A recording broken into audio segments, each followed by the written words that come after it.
Namaste and a very good morning, dear children. I hope you all are safe and sound at home and are all geared up for your English class today. Now, children, last time we had done question answers of Everything is Possible in our notebook. Now, today we are going to do rearrangement of words to form proper sentences and idioms. Okay, so let's move further towards our topic.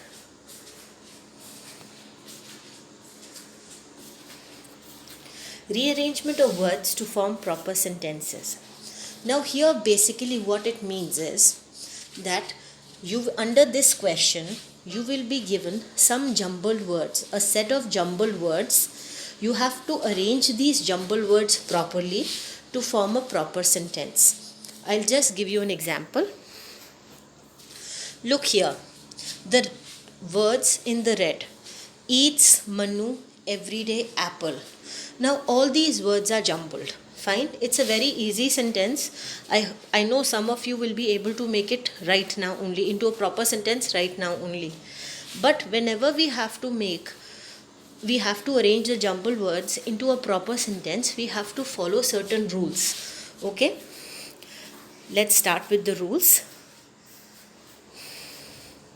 Now whenever a simple sentence is given to us, okay, like above, it's a simple sentence. Fine, it is not a very difficult sentence or not a very complex sentence which we are not able to understand. Complex means something which we are not able to understand, right?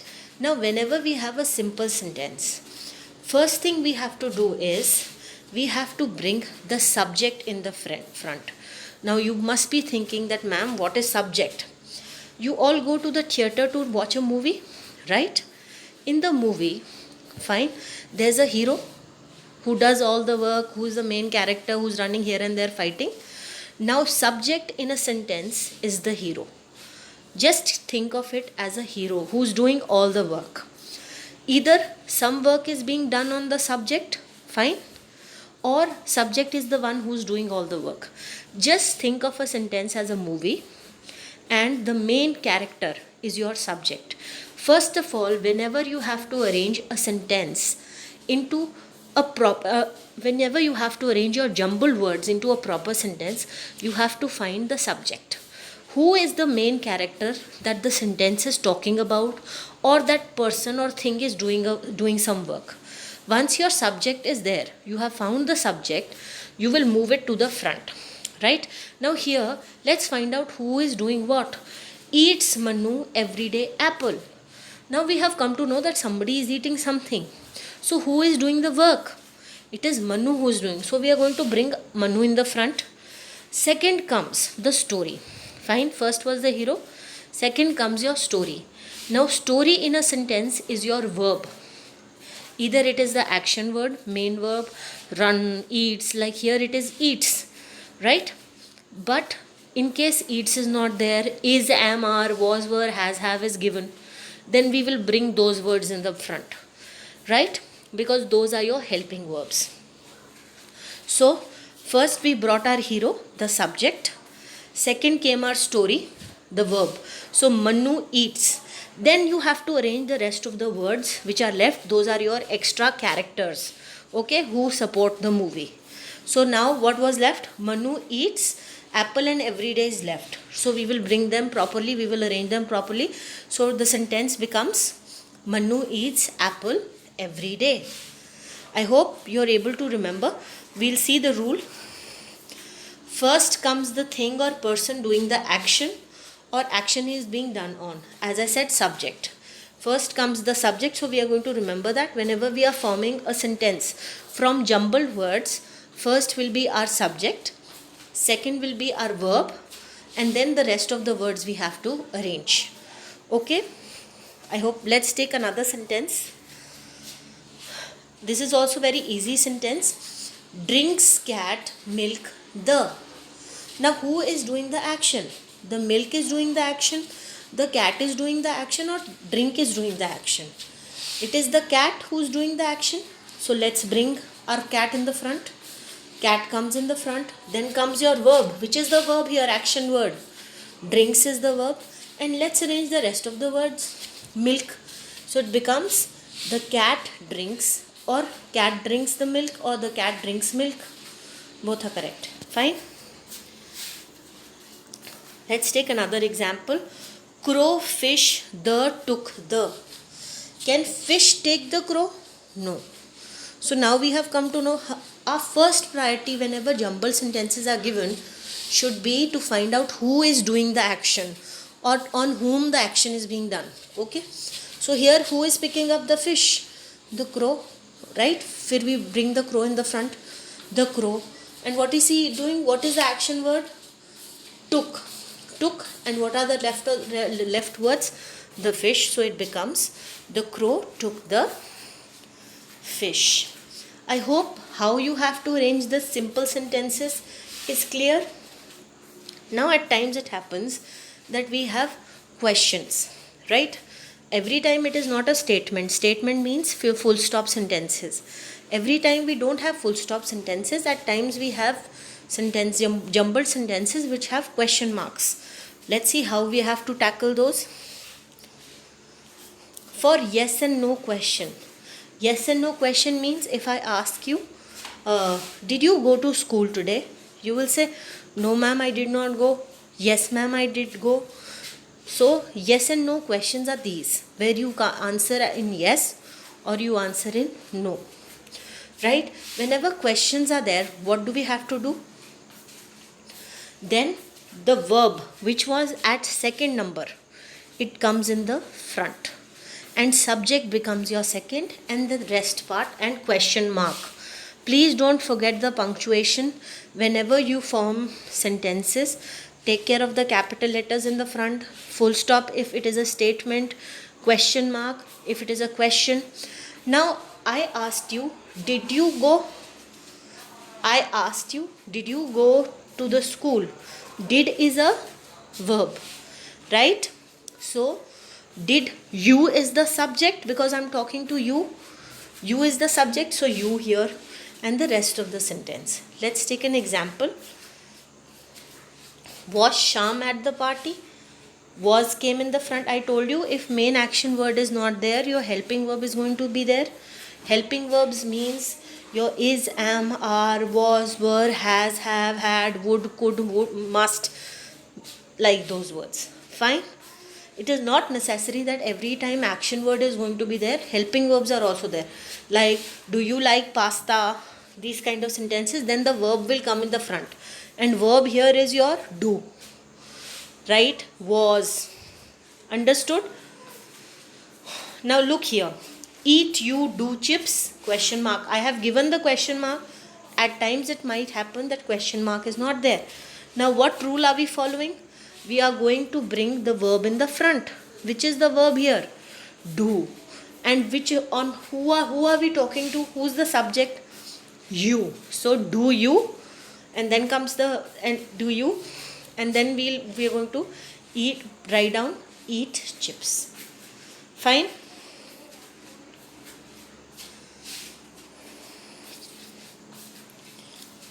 Now whenever we are having an order or request, the same rule is followed. Fine. Again your helping verb comes in the front. Beta, just see, when yes and no question is there, helping verb is coming in the front. Okay. Not the action word. Eat came in the third part only. Fine. We are putting the helping verb in the front. Okay. For order and request also, same rule comes. Verb plus rest of the sentence. Okay. Example. Get out. Please finish this work quickly. Okay. Now let's move to an example of the chapter. We had read about how Anjali used to like going to the Ghir forest and how she used to like the drive that used to happen. Right. So let's see. Endangered, we've taken an example from there. She used to love seeing the animals in the Ghir sanctuary. So we've taken one example from there. Endangered species are a highly Asiatic lions. Now think in your mind, what are we talking about? When you read endangered species means the breed of the animals which are becoming extinct, which are finishing. Okay, like your elephants, they are hunted by the hunters for their tusks means is there for their long teeth. People sell them. So as a result, elephants. Then your white tigers, these are all endangered species. Why? Because the poachers are the people who trade animal skin, animal tusks for money. Okay, what they do, they kill animals and they take whatever is required and they earn money from it. So endangered species means जो खत्म होने वाली होती है. Fine. Endangered species are a highly Asiatic lions. What are we talking about? We are talking about, yes, we are talking about Asiatic lions. So subject becomes your Asiatic lions. It comes in the front. Then comes the verb. Here what is the helping verb? Main verb, there is no main verb. So verb comes are. So Asiatic lions are, let's arrange, are a highly endangered species. Are a endangered species, highly is wrong. Highly means the level is quite high. A little bit of, we have to see the grammar also, but this is how you have to form proper sentences. Let's take another example. Sanctuary. Sanctuary is a place where animals are kept and they feel safe. They are protected. Sanctuary in Gujarat is Gir National Park, a wildlife. Yes, what can be the answer? Just look from it which is the main subject that we are talking about. Sanctuary in Gujarat, Gir National Park, a wildlife is. So what are we talking about? We are talking about Gir National Park. So let's bring it in the front. Gir National Park, let's bring the verb now. Is, what is it? Sanctuary is in Punjab, then in Gujarat, then a wildlife is left. So where will it come? Gir National Park is a wildlife sanctuary in Gujarat. So this is how you have to do your rearrangement of words to form proper sentences. A PDF is attached. 2 of the sentences I have done. 2 more are there which you have to do. I'll be sending the answers of those in the next assignment. Right? Now let's talk about idioms. Beta, idioms are those phrases. Phrases means a group of words.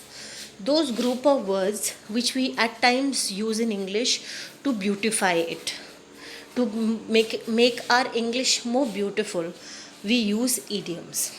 Okay, idioms are a group of words used to beautify our English language. At times, as you go to higher classes or when you are grown up, it becomes very important that we keep on we keep on improving our English, we keep on improving our vocabulary. So idioms also play a very important part in it. Whenever you are doing any sort of creative writing, it becomes, if you are using idioms in your creative writing or in your paragraphs, it will give you an extra bonus points.